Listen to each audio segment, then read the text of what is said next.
All right, we're rolling. This is Machete Eddie. We are back for another episode of The Hired Gun. Woo! Sorry it took so long.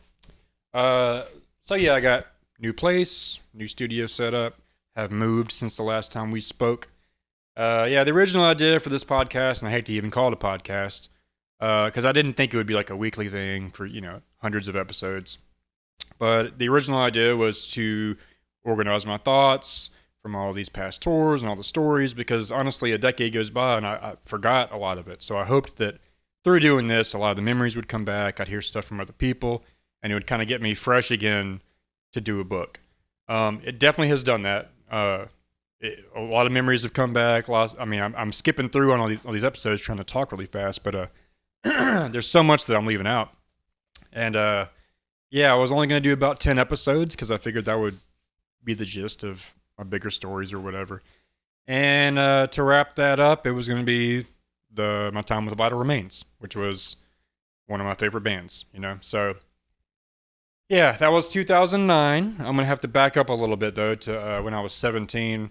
I don't want to give you the math on that, but whatever. I'm 36, and at the time I was 17. So when I was discovering death metal around that time, of course, it was like Suffocation, Dying Fetus, Skinless. These were all death metal bands that were like kind of bridging the gap from hardcore, because I was just kind of searching for heavier stuff. And as I got into death metal, then I find Origin, and even though among the group we all love Origin, I feel like that was the band that I really took to. Informus, once I heard that, I had to figure out how to play like that. So like I'm 17, I'm visiting my brother in Phoenix, Arizona. I haven't seen him in like 6-7 years more. I don't fucking know. Long time. And I get an email from Jeff, who's the guitarist for Cancer Whore. He was my best friend at the time. And he talks about this band, Vital Remains. He's like, dude, this CD just came out, dechristianized. It makes Origin look like a bitch, which, he's joking. But it kind of did. I mean, it was like the new level. So Origin, of course, is amazing. But this almost seemed like more aggressive than that. And so when I come back home, it's like that becomes one of my favorite albums. And another reason that like I jammed it so much, I remember, is because I didn't drive or anything. So my guitarist Jeff, I pretty much went to his house every day. It's like a 30-minute drive. So my homie that would drive me, that's one of the only albums he had. It was like that, Misery Index, Retaliate, and Decapitated. And we just kind of jammed those always. So I mean, I've jammed it religiously for years.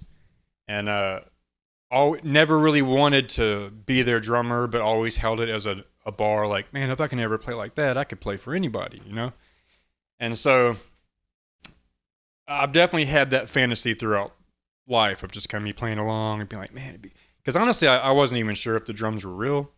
They're that fast. It seems almost fake. And I kind of didn't believe it was real, but I still just tried to, play along and stuff. But anyway. So we fast forward in time. I'm helping out this band Expletive. Vital Remains rolls through town. And so I get to open up for him and meet him or whatever. And then, I mean, that didn't really like have anything to do with anything necessarily, but time goes by. And on that tour, Keish was on drums. This young guy, he was fucking killer. So fast forward, I'm playing for Incinerate from Minnesota. We're playing the Central Illinois Metal Fest. Vital Remains is playing, and I'm like, cool, I get to see Keish again. Well, I show up, and Tim Young's on drums, which he's like the original.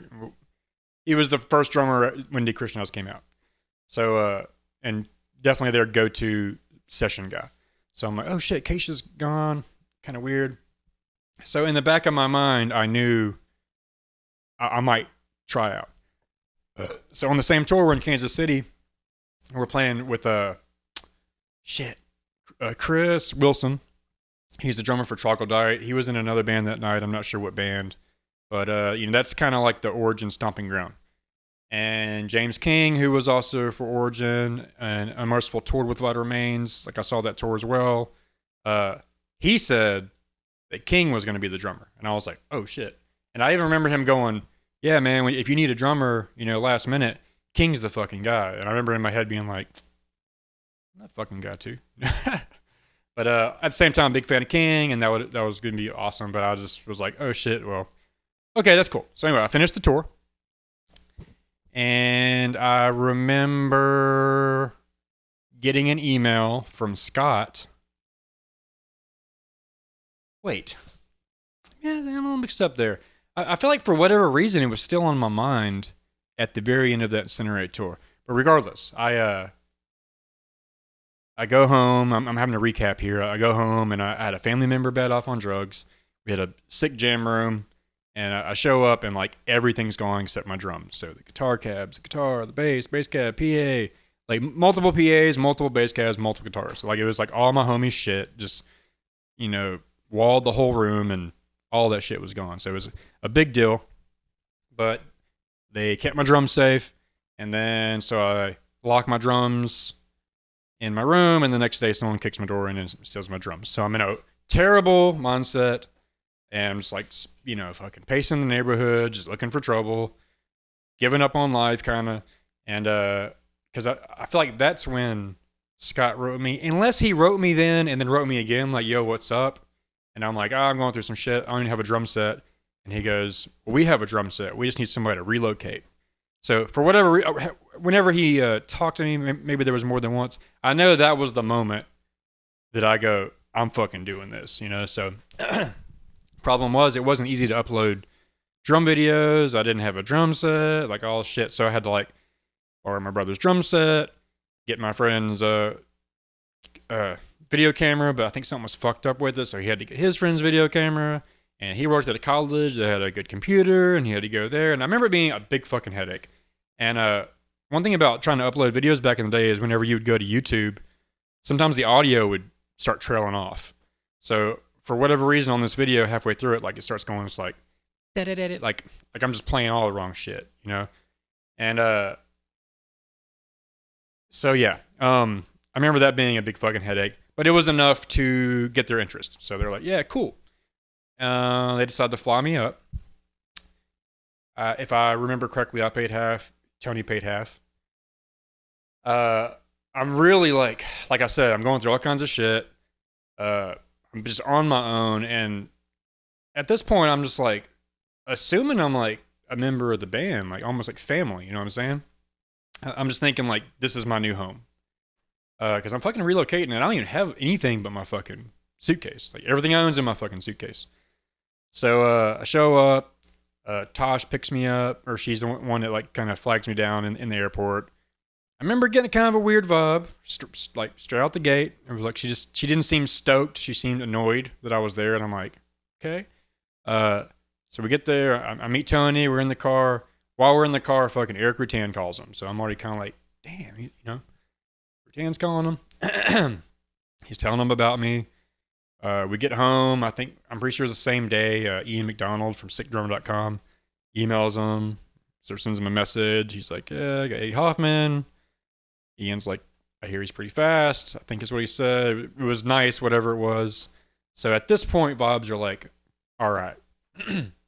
So we go to the jam room, and he starts kind of just talking shit about Scott, like bad. And I'm kind of just letting him talk because Tony's a talker.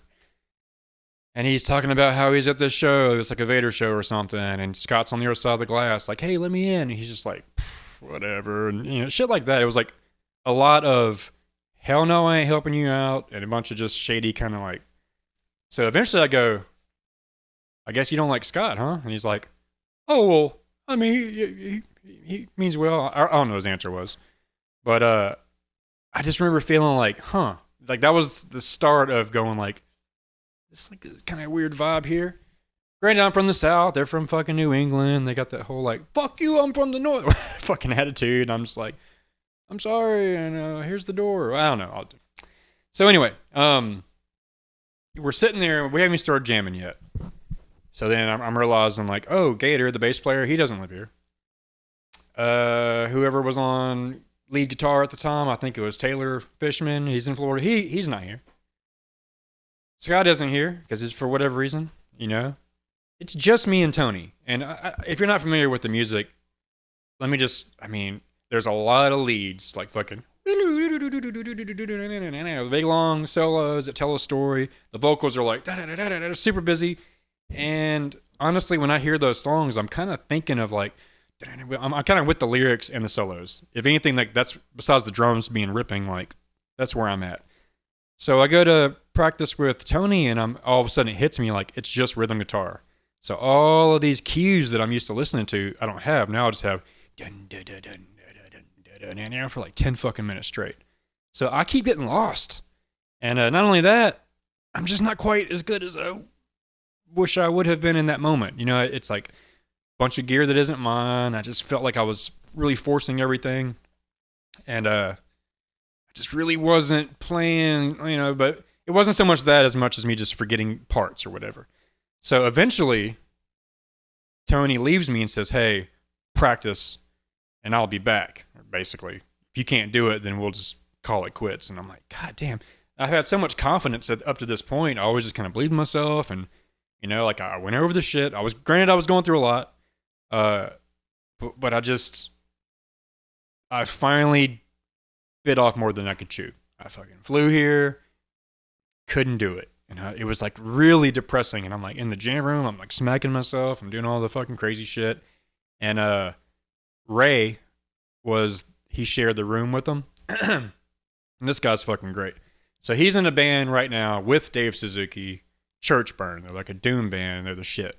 Ray's fucking cool. He's the drummer for, I don't know what they had going on at the time, but he's a drummer. He was the drummer for Grief.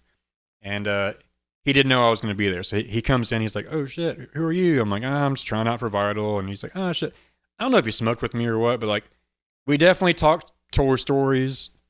And he was really cool and understanding. And I remember him talking about how good of a guy Tony was. And one time he got robbed for Christmas, and Tony like bought him an Xbox to give to his kid, or it was something super sweet.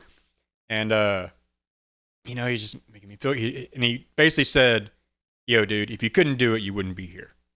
You know, just take a chill pill. You got it." And it was just the thing I needed to hear to, you know, just fucking. Tony comes back and we play the song. Woo! I mean, it's one of the. I don't know how I did it because I had done giving up on myself. You know what I'm saying? So,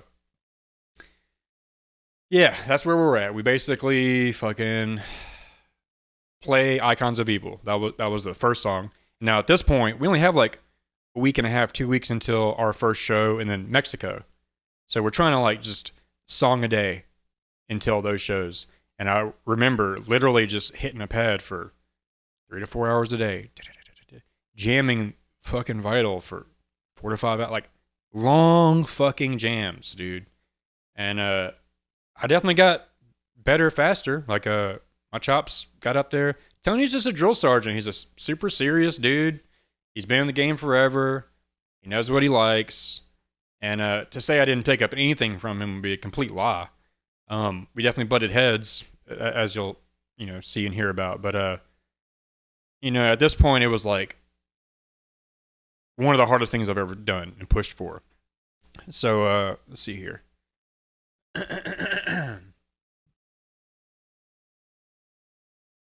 So yeah, so we're playing those songs, one song a day. Each song's like fucking 10 minutes long, super aggressive. I mean, every day, literally at least 6 hours of like intense fucking and shit. So besides that, the living situation is pretty gnarly. I've lived in shit tons of ghettos, and this is the most ghetto place I've ever been. I don't remember the exact town in Rhode Island. I wish I did. Central Falls or some shit. I don't fucking know. But it was just basically like Puerto Rican and Jamaican immigrants that barely spoke English. Like that was kind of the general community. Streets just riddled with trash. Inner city, filthy. Tons of these like shitty little apartments, like 4 of them on top of each other. So bad area. And I was going through some shit too, where like I didn't have any money. My boss that I was working with was supposed to be like sending me money owed, and like he wasn't. So I was like, fuck, in a weird thing. I had a little bit. I was eating like, SpaghettiOs and shit, but I was definitely roughing it up. And Tosh, who's Tony's girl, she is in a nutshell kind of like a Sharon Osbourne of the band. She runs the website. She pretty much, if you're talking to Tony, you're talking to her, or at least through her in some way. She does shirts and stuff. She tries to be as involved as possible. So, and in her defense, they had been housing like musicians for years. It's a little small apartment, and by the time I came around, I was probably the 20th motherfucker. You know what I'm saying? So, yeah. In her defense, she was already sick of having people living in their little apartment, and in my defense, I was just like 23 and just leaving home and doing them a favor. I feel like, like shit, I'm sacrificing literally everything, and feeling like I get no respect. I'm just getting a lot of heat. Such as I remember, I turned the TV on. I got up early and it wasn't loud or nothing. I didn't wake them up. But when she got up and saw that I had touched the TV before they woke up, she made sure and said, "Hey, don't touch our stuff until we wake up." And I'm like, okay. So then another day, I was boiling water on the stove to make coffee, and she goes, "Hey, don't boil water unless we're awake, without asking us." And I'm like, "Don't boil water without asking you?" She's like, "Yeah." I'm like, "All right." Chargers, I guess when you leave your charger in, it takes, electricity, so it runs their bill up a little bit. I had never heard that, but they said that. And so she had to unplug my charger a couple times because I go to practice and it was still on the wall, and she'd make a big stink about it. And every time it seemed like, in my brain, but I'm just going to say safely, at least 5 times, I'd come home and she had rummaged through my luggage. I only have one fucking little, everything I own's in this little thing. And she's like, I could tell because the zipper would be fucking moved around. So it was just like all that kind of shit. So anyway, we're learning these songs. Things are going pretty good. And like I said, it's hard when you're just going to the fucking rhythm guitar only. But I guess it helped me get better with the stuff over time. So, yeah. And I just got there. It's like a week and a half. I get there and like me and Tosh are button heads. I want to make her happy because it's his chick, but like she's being really rude a lot, and I'm going through a lot back home, so like I'm a fireball too. So there's that. But yeah, it was just weird. I'm like grinding. I'm practicing constantly, and like we're learning these songs, and I feel like I'm saving the day, but I'm not getting any respect. Not that I need much, but at least like a good job once or something, But it was always what I'm doing wrong and this and that. So anyway, we start the show, the mini tour or whatever. Taylor Fishman comes in. No. There was no Taylor Fishman. We had no lead guitar for this stuff. So we played New York. I want to say the place was called Popeyes. Very small room with goat horror. But I remember it being really fucking cool. It's very intimate. Personally met everybody at the show. So for what it was cool. You know what I'm saying? And then we fly off to Mexico. And like I said, I just joined the band. I barely know the material. I also like to kind of chart out the songs so I have something to kind of follow along to. He's against it. It's not professional to have a chart, whatever. So we go to Mexico, and let's see. I don't really remember the orders of the shows. I can say there were 3 of them, 1 in Monterey, 2 in Mexico City, and it was amazing. All 3 of them were sold out. I never signed more autographs in my life. I just joined the band. No one even knows who I am. I'm just a white dude with blonde hair, and they knew that I was with the band, so everybody's just like, freaking out. So the scene in Mexico, as far as I'm aware, is fucking amazing. So all the shows were good. We were like flying into like, I know at one point in Mexico City, I'm pretty sure, we're being transported to the hotel, and we're in this little Jeep thing, and the traffic is fucking insane. There's no road signs, I don't think, or lights, but traffic is like fucking just chaos. There is no hesitation. It's just fucking flowing. Like, I don't even know what to fucking relate it to be honest. But craziest traffic I've ever seen. We're just like, holy shit. So then we get to, and also poverty everywhere. Poverty stricken, just huts, fucking mud and goddamn pieces of tin fucking stuck. I mean, it's crazy. I remember thinking like, holy shit, if we worked down here, we'd be fucked. I wouldn't want to go there without proper authority, taking care of me and shit.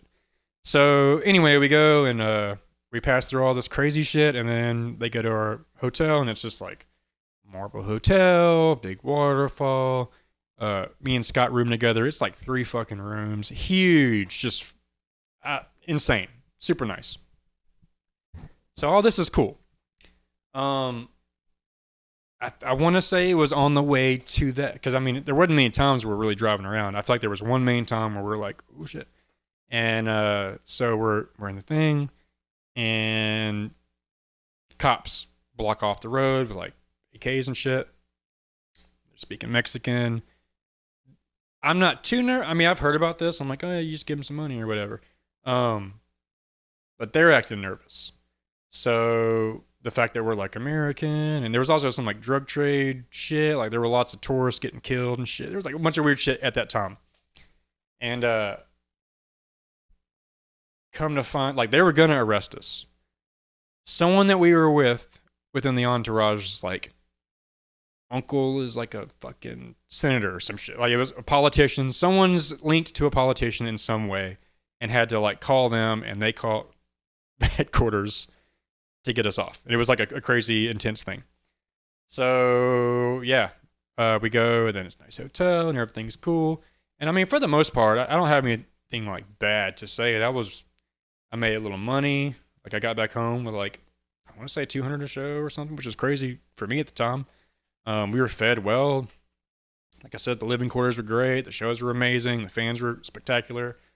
Paco, the drummer for Rottenness, when I was in Europe with Prophecy, he was at one of the shows, so he came up, it's like, hey, Prophecy, and I mean, it was really cool. Lots of cool memories about that.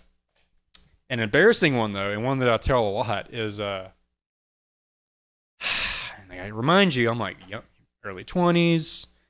Fucking Tony's been doing this shit for 20 years, and he definitely doesn't like weed smoking, and he doesn't like, chasing booty, and he doesn't like alcoholics. He really just wants you to fucking nose the grindstone, do your fucking job, shut the fuck up, get in the car, go to sleep. He does not want to do all the other bullshit. So anyway, I remember we like go to the pyramids and stuff, which were fucking amazing. There's a music video for that, for Hammer Down the Nails. Check it out, 2010, 2009, Hammer Down. You can find it. Cool stuff. So there's like promo shots where like the band's in front of the pyramids and shit, and they're like doing all kinds of Photoshop. Looks all badass, okay? Come to find out, they fucking cut me out of it. That was just another down the road. Granted, like I said, I just joined. It's like my first weekend of shows, and he's been through 150,000 motherfuckers, so I get it. But I just remember that they were doing that, and I had got a little bit of weed. It was like some shitty Mexican weed. And this is what makes it so funny, is like, he doesn't like weed. I'm like, dude, literally, all I do is smoke weed. It's cool. Like, I'm not going to act stupid or anything, So I get some shitty weed, smoke a shitty joint. Honestly, I doubt I felt it. I'm sitting there watching TV, and I'm drinking some Mexican beer. Okay, let me interfere again. So I was sick.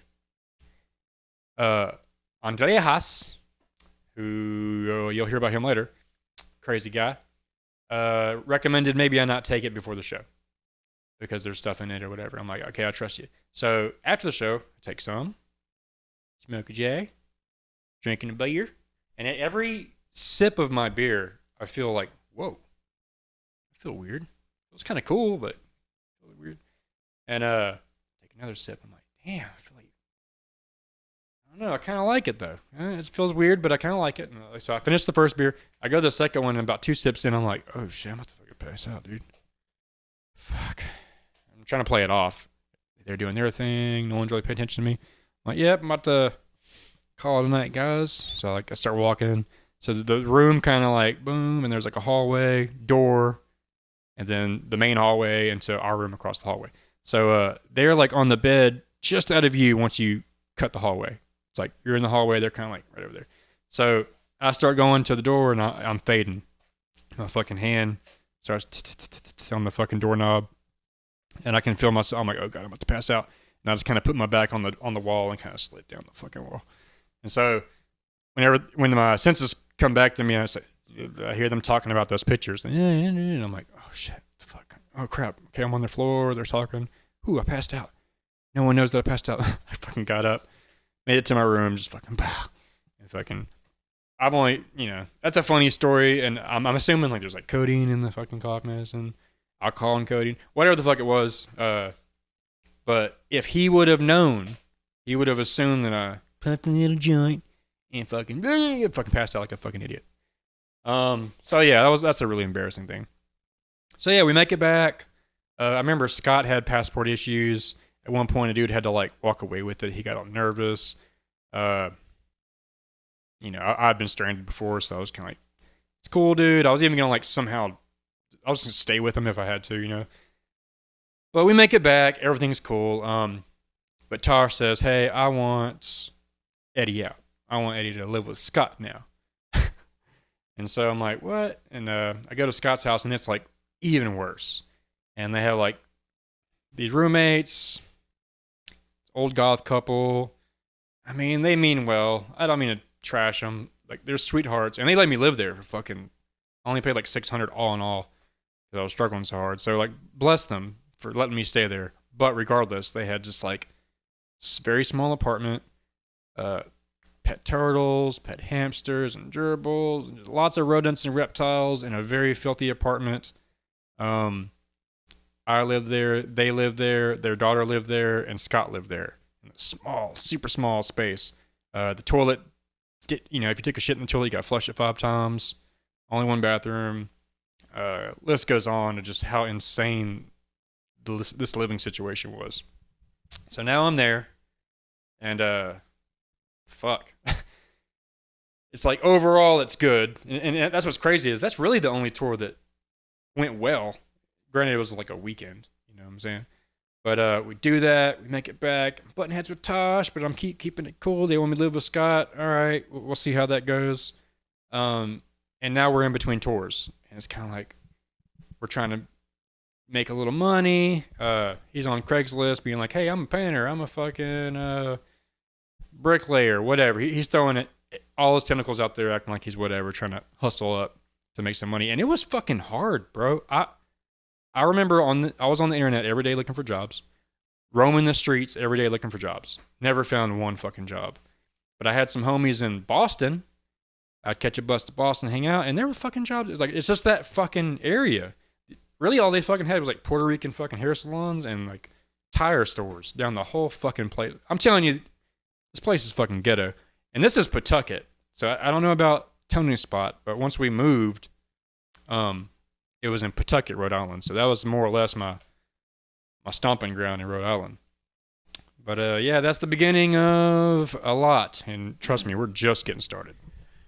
All right, y'all, that's going to do it for episode 1. I know there wasn't too much activity on this guy, but trust me, shit gets very nasty on the next 2 episodes. I'm assuming it'll be 2 episodes. So stay tuned. Be sure and like, comment, subscribe. Please, I need that help so much. All right, guys. Thanks for joining me. Till next time.